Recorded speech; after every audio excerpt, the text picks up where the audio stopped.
por mi formación como bioquímica, pero sobre todo por el ejercicio de la escritura en estos últimos 11 años, me fui dando cuenta que hay mucho más en común de lo que sabía, y sobre todo en el campo de la literatura infantil y en el campo del acercamiento a la ciencia en esas edades, el tema de la curiosidad, ¿no? La curiosidad por ver el mundo y por explicarlo de distintas maneras, la curiosidad por enterarse cómo es que funcionan las cosas, cómo es que crecemos, cómo es que pensamos, y por otro lado la ampliación de los mundos desde el lado de la poética, desde el lado de la narrativa, ¿no?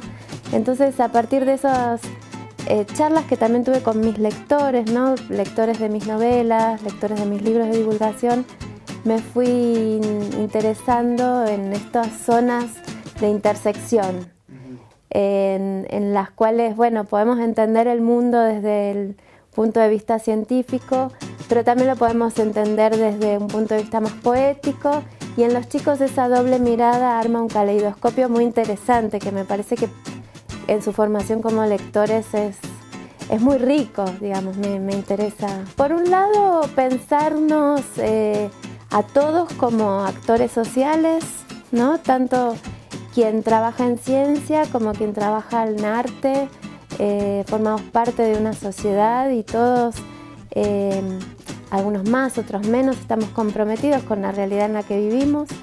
Entonces, pensarnos todos como trabajadores. Y eso hace que se saque un poco del lugar de élite al científico, ¿no? De pensar que algunos pueden estudiar ciencia y otros no, por ejemplo, o que algunos tienen un perfil de artistas y otros no. Me parece que los chicos todos son potenciales mentes científicas y mentes artísticas, y depende mucho de la libertad en la educación y en la formación que le demos nosotros los adultos. Entonces ahí hay un punto de encuentro que me parece que nosotros como formadores de lectores tenemos que pensar, ¿no? Sacar un poco los estereotipos que nos vinieron marcando a nosotros también en nuestra infancia, romper con todo eso y empezar a pensar de otra manera, tanto la ciencia como el dedicarse a la literatura, ¿no? Entonces sacar también de esos estereotipos la cosa fría, la cosa distante, hace que muchos nenes se animen a pensarse, ¿no? Como, entonces yo también puedo.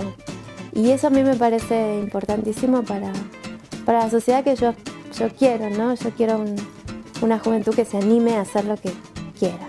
A mí siempre me encantó leer, y la literatura, más tarde en la adolescencia escribir.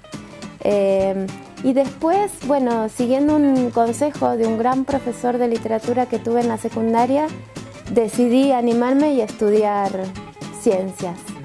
Y ejercí como científica, y después, cuando pude escribir sobre ciencia, volví a la escritura como siempre había soñado, ¿no? Dedicarme a escribir. Desarrollo en paralelo mis proyectos de divulgación científica y mis proyectos de narrativa. Hay mucho desarrollado en periodismo científico, pero yo coincido con que sería muy interesante que en la formación de grado de los científicos, en las carreras, hubiera, aunque sea una materia en donde se los pusiera a escribir y se los entrenara en comunicar lo que van a estudiar.